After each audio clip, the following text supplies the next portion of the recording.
کسایی که قرآن اذیاد کردن خوشا به حالشان.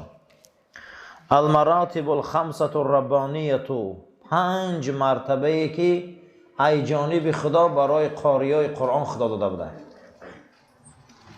5 مرتبه ای که خداوند برای قاریای قرآن دادگی بوده است. اینها را میگفتیم مرتبه های ربانی. مرتبه های چی؟ ربانی که پروردگار برای حافظای قرآن داده است. یکمش الشفاعه، یکم قاریای قرآن شفاعت میکردیم. قاریای قرآن چیکار میکرده استیم؟ شفاعت. فإنه یأتی یوم القیامة شفیعا لاصحابه، روز قیامت قاریای قرآن دوستاشان شفاعت میکردیم. خشا به حال انسان هایی که دوستای حافظای قرآن هم. خشا به حال انسان هایی که قاریای قرآن قد خالصا لله دوستان. همون حافظ و قاریایی که اونها به قرآنشان عمل میکنن. ما قاریای بینماز بسیار داریم و یا جهنمی هم. به شوخی من چندین تشکیل زندگی کردم بامداد نمیخونم. دزد نمازم بسیار بیرحم میگردن و نه برعکس قرآن روز قیامت در حق و دعوا میکنن. کدام قاریا؟ قاریایی که به قرآن عمل میکنن. واقعا قرآن میدانستگیشان قد زندگی میکنن. اینها روز قیامت از جانب خدا شفیع بدین، شفاعت میکردین. دوستانشان شفاعت میکردین، رفیقاشان شفاعت میکردین، همنشیناشان. پروردگار ما رو نصیب کنه از این قاریا، از این شفاعت ها. دویم الرفعة، فإن منزلتك عند آخر آیت تقرؤوها. یا چرا آبرو میگفتین رفعت، بلندی مرتبه. روز قیامت آخران آیت را که قاریا در قیامت قرائت میکردین در جنت، همین آخران آیت را که قرآن تمام میکردین خدا به اندازه همون در جنت مرتبه شان بلند میکرده. هر کسی که قرآن از یاد میدانه خشا به حالش. هر کسی که قرآن حفظ کرده خشا به حالش. هر کسی که قرآن از یاد میدانه خشا به حالش. زیرا که روز قیامت مرتبه میدادینشان. درجه در جنت از روی از یاد کردن قرآن بوده است. کسی قرآن نمیدانه درجهش بلند نمیشه. در راحت هست، در معیشت هست، در رحمت هست، اما در درجه بلندی نیست. رسول اکرم صلی الله علیه و سلم گفتن چگونه ای که اهل زمین، ای زمین ستاره ها را میبینن که نگین باریده و آسمان میدهک نمایش و چراغ باری میتابن به چشم سر میبینن. جنت هم مقام و مرتبهش همی خیلی. شما میدروی آدم ها را میبینی رنگ ستاره شما دوره، مرتبه و مقام اونها دوره، شما اونها قدی و آخری کم میکنه، درجه هاشون بلنده. یکی از همین ها قاریای قرآن بودیم.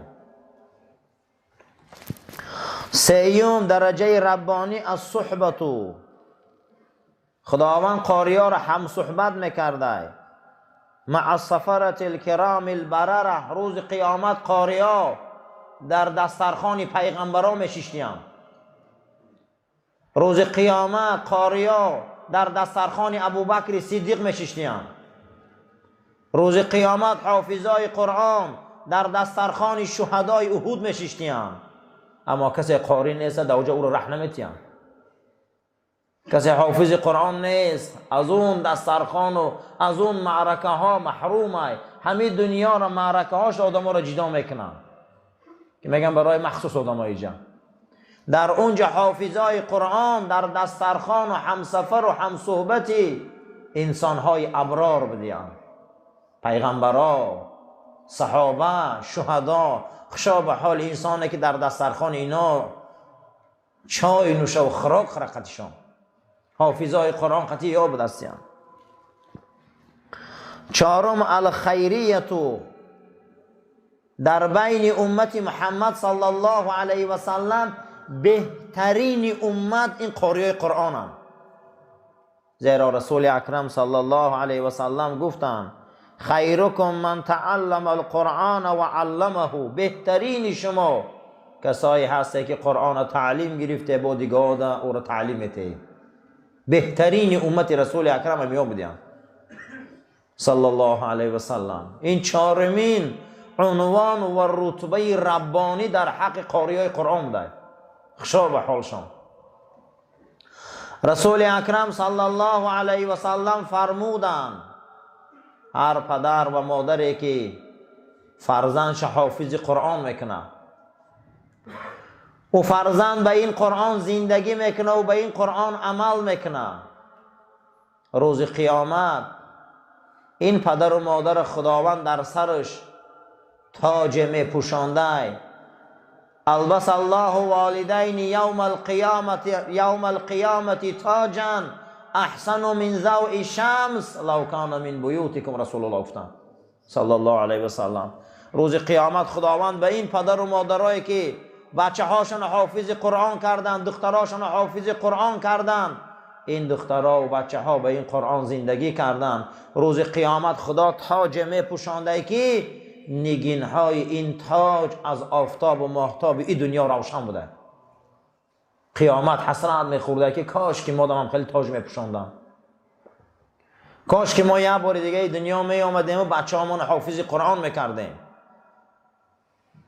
برای همین چهارمین آبرو عزت جانب الله در حق امت رسول اکرم صلی الله علیه و سلم کسایی به دستیان که قرآن حفظ میکنن و این قرآن به مردم با تعلیم میتین، تعلیم و تدریس قرآن میکنن.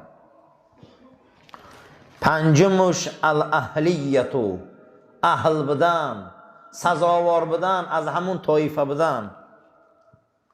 جناب پیغمبر صلی الله علیه و سلم فرمودند اهل القرآن اهل الله و خاصته، کسی قرآن حفظ کردگی با او قرآن عمل کردگی حافظ قرآن این اهل الله، این اهل خدا بوده، خاصتا جدا کرده های خدا بودن. یا در این زمین، در این زمین جدا کرده های خدا این حافظای قرآن بودن که اینا را خدا جدا کردگی، اینا را پروردگار کلامش در روح و روان اینا جا کردگی، خداوند کلامش در بدن اینها جا کردگی، اینا را اهل الله میگن. اهل الله کسایی هستند که اینها حافظای قرآن هستند. رسول اکرم صلی الله علیه و سلم فرمودند که دو طایفه انسان اهل الله هست، همون آدمای احرام میبندن در حج فرضی تا از احرام بدن اینا اهل الله هستند، اینا اهل خدا هستند. دوم هر کسایی که قرآن حفظ میکنن. هر کسایی چی حفظ میکرد هستیان؟ قرآن. ابو یحیی صحابه رسول اکرم صلی الله علیه و سلم روایت میکنه که شب من در بستر خواب دراز کشیدگی بدم که بعد از او خیستم و طهارت گرفتم، قرآن تلاوت میکردم. بعد قرآن تلاوت میکردم که صدای اسبم بلند شد و منم قرآن بس کردم، صدای اسبم بس شد و من قرآن با بلندتر تلاوت کردم که صدای اسبم بلند شد، با پس کردم که با پس شد. گفتم که شاید بچه حکم پیش اسب نرفته باشه که یگان ضررش رسانه. ایجام خستم و سراسه موار پیش همو یک میخ اسب دویده رفتم که فرزندم همو جدا نباشه که ضررش رسانه. میگه آمدم که بچه هم نیست، اسب در همو یک میخش بستگی اسب رنگ تور گرفتگی راست استاده و من خودم حیران شدم که چرا این چند بار صدا بلند کرد با در وقت خواندن قرآنی من. بعد از اون میگه وقتی اسب بدنش میمالیدم و آسمان نگاه میکردم گمان میکردم که از پشت آسمان، از پشت ابرهای آسمان همی خیل چراغهای گریان استاده، چند دانه. من خودم دیدم در آسمان چراغهای گریانه. آمدم با همین خوابم برد و سحری مسجد رفتم رسول اکرم دیدم صلی الله علیه و سلم. گفتم فرستاده خدا من شب همین واقعه را خودم دیدم. امام بخاری حدیث روایت میکنه من همین واقعه را خودم دیدم. حضرت گفت که ابو یحیی دوام میدادی قرآن که ملائکه ها زمین می آمدن.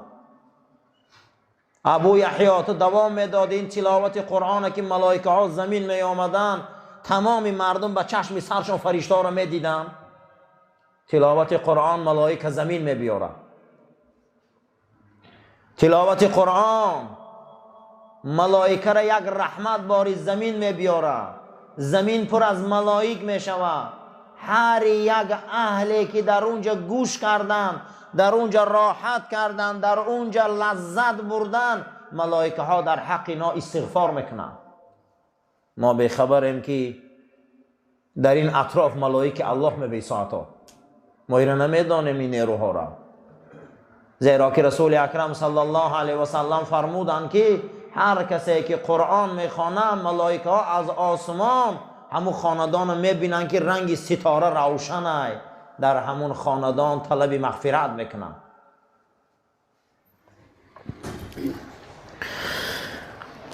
خداوند در سوره مدثر 2 مراتبه میگه فقرؤوا ما تیسر من القرآن، فقرؤوا ما تیسر من القرآن. چند که از قرآن از یاد میدانی خواندن گیره، چند که قرآن از یاد میدانی خواندن گیره. زیرا این که این زندگی رسول اکرمه، صحابه های پیغمبر در خرسندیشان هم قرآن میخواندن، در زیقیشان هم قرآن میخواندن. حتی که یکی از صحابه های رسول اکرمه عبدالله ابن ابی سلول وقتی که رومی ها قپیدن، در داخل همون ترمه های روم بود، از پیغمبر تعلیم گرفته بود که هر کسی در زندان سوره یوسف زیاد خوانه پروردگار او را آزادی میبیاره. اگر آزادی هم نتیشه در ترمه یک راحت میتیشه که رنج زندان نمیکشه. میگه من همین سوره را میگه زیاد در همون داخل زندان میخواندم. روز از روزها بود که خالد ابن ولید آمد و در حالت گفت و شنید ما را از زندان خلاص کرد. من به برکت سوره یوسف خلاص خوردم. قرآن این برکت داره، قرآن این زندگی ای، قرآن خواندنش رحمت ای، قرآن این خواندنش یک رحمت هست که قلبای سیاه ما را روشن میکنه، دعاهای ما را قبول میکنه، ملائکه از آسمان به زمین میبیاره، چهره ها را نورانی میکنه، روح نورانی میکنه. از هم مشمل خوشنودی خدا. این درجه را خدا برای اهل قرآن داده. هر کسی که امروز یک ورق از این قرآن نخونه وای بر حالش. هر مسلمانی که هر روز قرآن خوانی نداره وای بر حالش. هر مسلمان قرآن خوانده نمیتونه وای بر این مسلمانیش. این ماه قرآن، این ماه عزت، این ماه هست که این امانت رسول اکرم.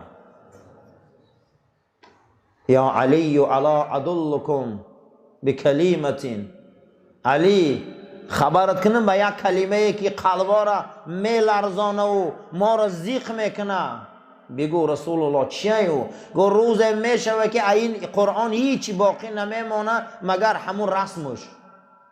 لا یبقى من القرآن شیء الا رسمه. هیچی نمیمانه گو مگر رسمش. زمانی ما اینمی زمانی ما اوزی رسمش موندگی هم، خطکاش میبینن، نقشاش میبینن، موندگی هست دیگه. کسی پرواش نداره، باقی نمیمونه از این قرآن گو چیزی مگر رسمش.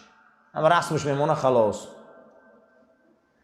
برای همین یک ماه رمضان در علما گفتیان که مردم در میفورن نمیفوره یا ختم گذاره، گریه میکنن، ناله میکنن، من کار دارم، من بار دارم، من بیمارم، گوشانک نمیگه یا ختم گذاره. زیرا که اینا یگانتش ختم قرآن ندارن بسیارش. این همینجا اگر ولی جمع کنه ممکن 20 آدمی نداریم که یه مورد قرآن ختم کنن، سالش نداریم قریب. اینا را گوش نکنه. میگه تنبلی اینا را گوش نکنه. ای تنبلی و شکم چرانی اینا نترسه. میگه خصوصا فقه ما حنفی ها میگه کسل و تنبلی و ناله قوم میکنه، میگه کردن گیرن شما یک ختمه گذاره. برای که این قرآن باید خوانده شوه یک سال یک بار، به این گوشا شنیده شوه. و این قلبا مقصد دیگه تصدیق کرده شود. فقرأوا ما تیسر من القرآن، از قرآن چیزی از یاد میدانه. گفت امیرالخان رسول اکرم صلی الله علیه و سلم فرمودند هر کسی که از قرآن چیزی میدانه بخونه، اگر هر کسی گو یک روز 100 بار سوره قل هو الله را خوانه، آخری قل هو الله جنت الفردوس است. برای همین هر مسلمان وظیفه کنه، این سنت رسول اکرم است. خواندن سوره قل هو الله این بسیار آسان است. هر کسی که سوره اخلاص گفت اگر میخونه، مکافات او جنت الفردوس است. در یکی از روایت هایی که آثار صحابه می بیاره، در زمان حضرت خلافت حضرت عثمان میگه آفتاب خیره شد. آفتاب چی شد؟ خیره رنگ شد. بعد از او از حضرت پرسیدن که چرا آفتاب امروز خیره های، نورش کم ای، رنگ گرفتگی های؟ گفت در عهد رسول اکرم هم همین خیل شده بود.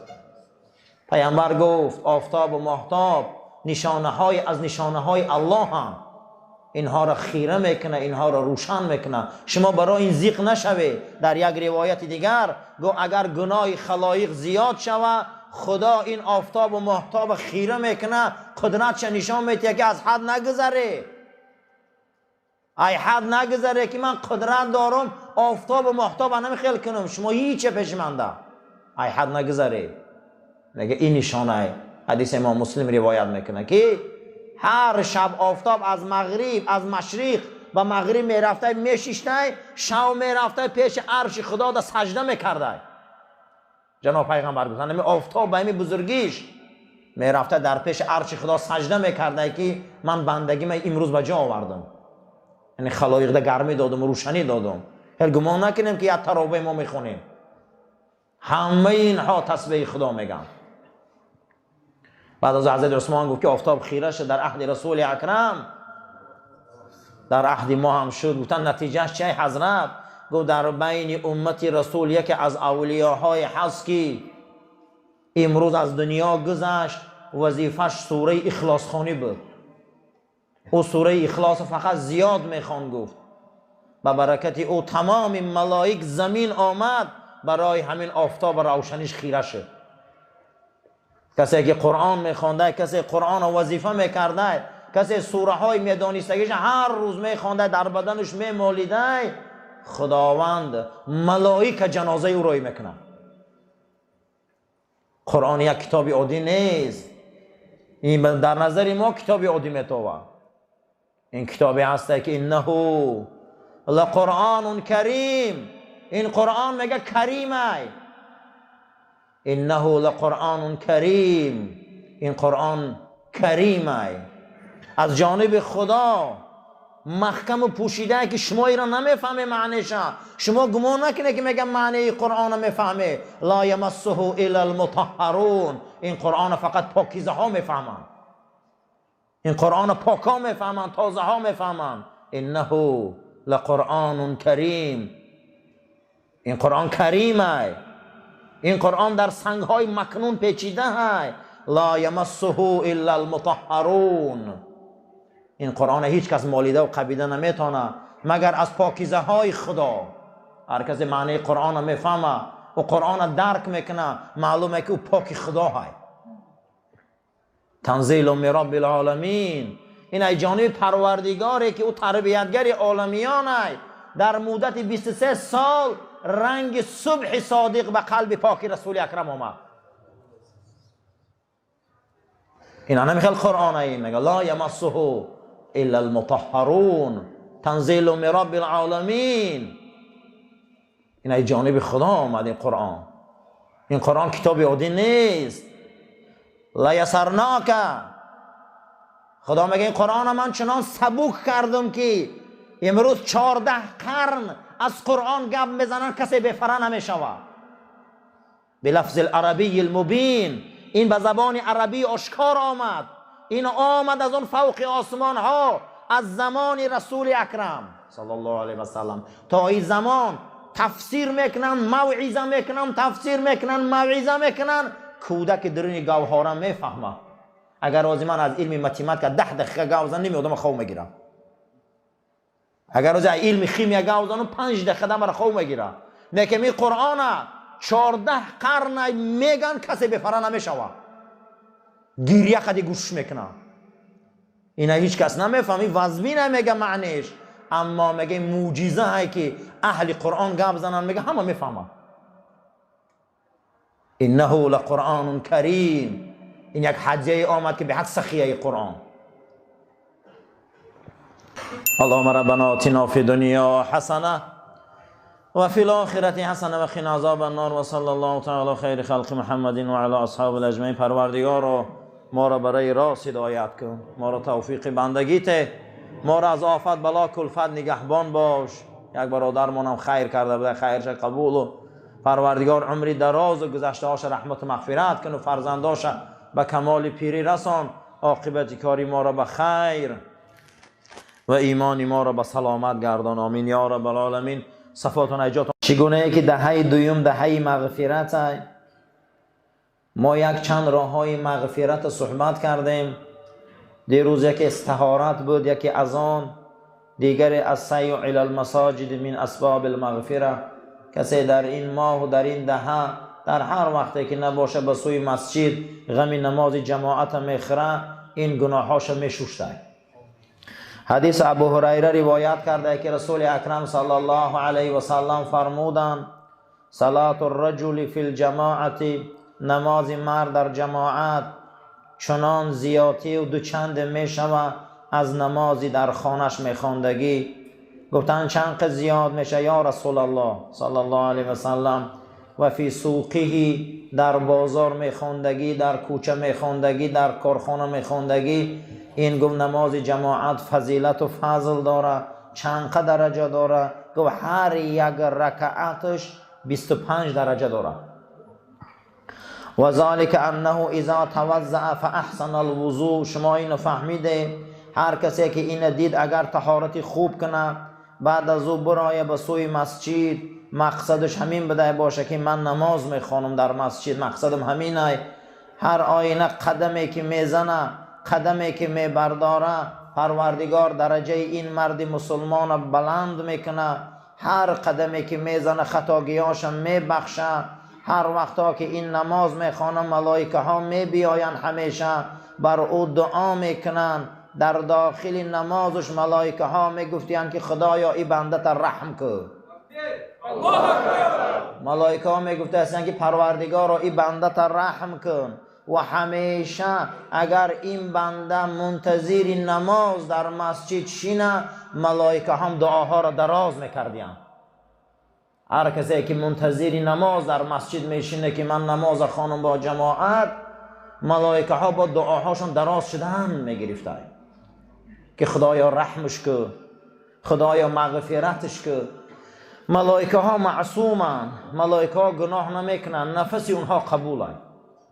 خشا به حال آدمی که برای جماعت غم میخوره. در یک روایت دیگر آمدگی بوده است که میگن اللهم اغفر له، خدایا این بنده تا مغفرت کن. بار پروردگار ای را به توبه رسان. مادامی که این بنده اگر مردم آزار نته بعد این نمازاش، آدمی خوب شوه، اهل هدایت شوه، درباره بیهودگی و بی‌معنیگی دیگر گپ نزنه، آدمی واقعی بعد این نمازهای جماعت شوه، این انسان دیگر گناه نداره. اما بعد این رو با همو کاراش سر کنه با گناه آمدن میگیره. ولی مسلمین من حدیث ابن مسعود، امام مسلم حدیث ابن مسعود روایت کرده رضی الله تعالی عنه، جناب پیغمبر گفتیان که مگر خداوند در هر یک قدمی مسجد بیا ثواب می نویسه، درجهش در جنت بلند میکنه، گناهاش می سوزانه، گناه نداره دیگه. هر کسی که مسجد دوست می‌داره او فرزند ابراهیم خلیل الرحمن است. زیرا که کعبه را کی ساخت، بیت المقدس کی ساخت، دو تا قبله که برای موحدان کی ساخته داد، برای مسجد کی غم خورد، مسجد دروازه هاش کی کشاد. مسجد این فرهنگ هر مسلمان است. مسجد این اثبات توحید است. مسجد این اکادمی رسول اکرم است. مسجد این اونیورسیتی رسول اکرم است. تمام علمای ما ای مسجد برآمدند. تمام کلاسیکای ما از مسجد برآمدند. ما یگان کلاسیک نداریم ای زمان رودکی تا زمان عینی که مسجد ندار آمده باشند. همه اینا از مدرسه های اسلام برآمدند. همه اینها از مسجد های اسلام برآمدند. برای آن همین کسی که مسجد دوست می‌داره نسل آن همینا است. مسجد هیچ محل انسان کج تربیت نکرده. مسجد کی می‌دراید؟ الا الخائفین. کیا مسجد می‌دراید؟ کسایی که از خدا می‌ترسند. کیا مسجد می‌بیایند؟ کسایی که از خدا پروا دارند. کیا مسجد می‌بیایند؟ اینها ملت ابراهیم خلیل الرحمنند. کیا مسجد می‌بیایند؟ اون کسایی که ابلیس غمگین میکنند. هر کسی که در کعبه مکه سجده میکنه قبله ده، هر کسی که مسجد دوست میداره وای فرهنگ ابراهیم خلیل الرحمن زنده کرده. هزارها امپراتورها از بین رفتن، هزارها امپراتورها نصف شدن. اسکندر با این امپراتوریش نصف شد، مغول با این ظالمیش نصف شد. هزارها هزار مسجدها کلوبخانه ها شد، اما روزه شد فرهنگاشون نصف شد. اما فرهنگ ابراهیم خلیل الرحمن 10,000 سال بنیاد ای مسجد ها. این مسجد 10,000 سال میشه و کعبه را. آن روز کسی پرست نبود. امروز در اطراف کعبه جای سوزان پرتایی نمیوید. این فرهنگ حضرت ابراهیم است. برای اینجا دعا کرد، برای اینجا درود گفت. دعای ابراهیم مسجد آباد کرد. بنیاد مسجد باید تقوا باشه. بنیاد مسجد باید خدا ترسی باشه. مسجد در دروش باید از خدا و رسول گفته شود، از اخلاق و تمیز گفته شود. وقتی پیغمبر صلی الله علیه و سلم می بیایند قدم میزنند در مدینه، اولین بار مسجد بنیاد میکنن، نامش قبا. نامش چی بوده؟ قبا. مسجد قبا را بنیاد میکنن. در مسجد قبا نماز و ذکر و تحلیل سر میشه. پیامبر هجرت آمدگیان منافقان میبیاین رو به روی مسجد قبا یا مسجد میسازن.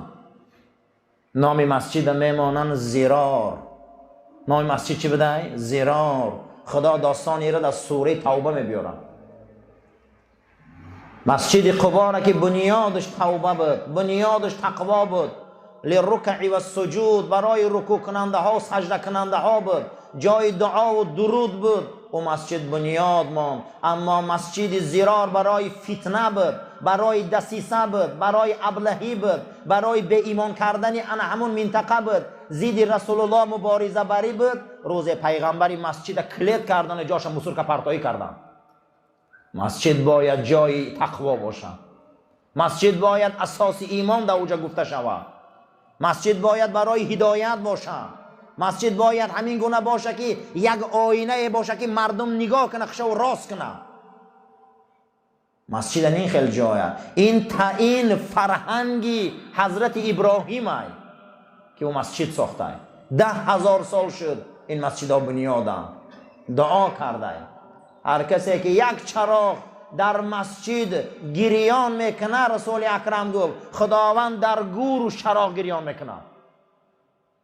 هر کسی که در مسجد یک خیشت میمانه، روز قیامت تمام مال و پول حساب میکردیان. وقتی در مسجد اگر پول آدم دادگی باشه هموده می آمده است، خدا میگفته ایره حساب نکنی، برای من دادگی است. برای همین مسجد گناه می ریزانه. مسجد گناه می سوزانه. مسجد ما را راست میکنه. مسجد ما را چکار مسلمان میکنه. مسجد غیر منافق کسی بد نبینه. والله مسجد کسای بد میبینن که اونا اهل زرارن.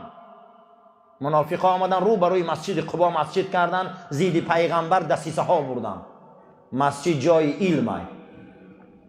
مسجد جای فرهنگ است. مسجد جای حقیقت است. مسجد جای هست که اینجا باید انسان سازی. از این منبر هزارها هزار انسانی در گناه غوطه زده و رمیده و جهیده و حیوان مزاج با واسطه این منبر انسان شد، آدم شد، ره در آمد، رمکه در آمد، پدرش حرمت کرد، مادرش حرمت کرد، زن و کودکش حرمت کرد، فرزنداریش دانست، حلال دانست، حرام دانست. مسجد که نو جایگنده می شود. این مسجد بسیار آدم ها بسیار چی یاد گرفتن، هزارها هزار گپ یاد گرفتن، خداشان راست کردن. صدها صدها انسانی رمیده و انسانهایی که ای رمکه انسانگری بیرون بودن در این مسجد راست شدن. یک تشمیم بوده هر کسی مسجد می آمده او جنت می رفته، گناه نداشته، پاک میشته ای گناه. روایت ابن حبان بوده ای ابو هریره رضی الله تعالی عنه جناب پیغمبر فرمودند من حین یخرج احدکم من منزله الی المسجد، زمانی که هر یکی شما از خانه‌تان میبرای به سوی مسجد میبیایی، در هر یک قدم شما حسنات نویسانده میشود، در هر یک قدم شما گناهاتان میسوزند تا بازگشتنتان گناهاتان سوختن میگیرد. من این حالتی که ما در همیجا میشینیم ملائکه هست که گریان کردن آتش و نامه های اعمال سیاه ما رو در همون پرتافته سیان که من سوز رسوا شود، سوز رسوا شود، زیرا اینا اهل مسجدن. در زمانی هارون الرشید قسم میخوره که به زنش طلاق قسم میخوره. هارون الرشید خلیفه عالم اسلام میگه زنش خیلی جنجال میشه، میگه در همین زمان کجایی ده که من راهبر نباشم تا اگر همو جده شینی تو به من طلاق، قسم میخوره. هارون الرشید دنیا در دستش بود، همین فکر میکنه که یگان جای دنیا نیست که راهبر نباشه، کجا برای میزن شد فرزندار و همین فکر میکنه. میگن یگانه آدم قاضی ابو یوسف ای کارو باید حل کنه. حضرت قاضی القضات بدیان شاگرد حضرت امام ابو حنیفه و میگن چیکار کنیم؟ میگن خل قسم خورده خلیفه زنی حضرت میبره در مسجد میشرونه. میگن این مسجد خانه خلیفه نیست، این خانه خدا. یک سوتکه میشینه و از طلاق چی میشه و ساقط میشه. این مسجد خانه خدا های، قسم به خدا این زمین های مسجد وقف الهی هم. روایت ها میبیاره که 40 سال پیش در مسجد از جنت ملائکه ها در زمینش خاک آورده میزدیان. این مسجد زمینش صاحبش خدا های. در دنیا همون میشینه میگه اینجا در هارون الرشید خلیفه نیست، دنیا در دستشان باشه، این مسجد ها میگه خانه خدا هم. تو طلاق نمیشه اینجا شین. بعد از اون میگه وقتی یک نماز میشینه و از قسمش چی میشه میشکنه، میگه با گشت زندگیش هم میبینه. برای همین مسجد خانه خدا های برادرها. این ملک هیچ کس نیست. ما رنگ یهودی ها برای مسجدامون خاصی خمون نمیندازیم که فقط باید ما درویم، کسی میدروه در آمدن گیره. بینم اینجا رحمت های، اینجا برای ما و شما یک 4 دیوال نمیتوه. این 4 دیوال نیست، این 4 دانه خیش نیست، این پلسک سوز نیست، این محراب و این چراغان نیست. همین گونه مسجد خداوند مادری مریم در آورد، مریم پیچاندگی بود، در آورد درون مسجد قدس که هم 4 دیوال بود. گو پروردگارا این مریم من در راه تو فدا کردم که خدمت همین جا کنه. برای همین وقتی که در همین 4 دیواله که 4 خیش مریم بخشید، خدا برای مریم عیسی مسیح داد. گمان نکنه که این 4 دیواله، این 4 دیواله و این دیوالا دا از جانب خدا ملائک میبیان میشینن. این جای هست که پیامبر بهترین نقطه زمین گفتن برای ما 4 دیوال میتوه. کسی برای این 4 دیوال عادی خدمت میکنه، فردا این زورق کشتی میشه که این از پول صراط میگذرن. حدیث رسول اکرم این 4 دیوال میتوه. کسی برای این 4 دیوال خدمت میکنه و ابراهیم و خلیل الرحمن قطی پگه حشر میشوه.